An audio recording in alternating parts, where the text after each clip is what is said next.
नाही, इलेक्शन यंत्रणेचा misuse Bharatiya Janata party करते. तुम्ही सांगा, या महाराष्ट्राच्या इतिहासात समजा शरद पवार साहेब यांच्या पक्षाला कमीत कमी 40-50 जागा किती वाईट स्थिती असली तरी मिळतात. उद्धवजींच्या नेतृत्वाखालील शिवसेना, भारतीय जनता पार्टी आम्ही पार्टीच्या विरोधात 14ला लढलो होतो तरी आमच्या 63-64 जागा आल्या होत्या. म्हणजे किमान 50 ऍव्हरेज निवडून येऊच शकतात. काँग्रेसचं पण तसंच ऍव्हरेज आहे. असं असताना तोच प्रकार लालू यादवांच्या पक्षाचा बिहारमध्ये, लालू यादवांचा पक्ष जर सगळे गणित एकत्र केलं तर कधी 25 जागावर येऊच शकत नाही. आणि म्हणून हा काही संघटनेचा विषय नाही.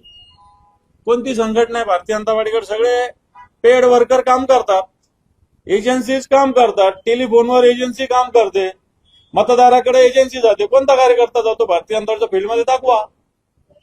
फील्डमध्ये कार्यकर्ताच नाहीये भारतीय जनता पार्टीचा, फील्डमध्ये एजन्सीज आहेत, पैशाच्या बळावर लावलेल्या एजन्सीज आहे. मग टेलिफोन असेल, सोशल मीडिया असेल, कित्येक सरकारचा जो प्रचार करणारी तीच कंपनी भारतीय जनता पार्टीचा प्रचार करते सोशल मीडियात. या महाराष्ट्रात आहे, या देशामध्ये ज्या तुमच्या व्हॅन, इलेक्ट्रॉनिक व्हॅन सगळीकडे पोहोचतात त्याच भारतीय जनता पार्टीच्या प्रचाराला फिरतात.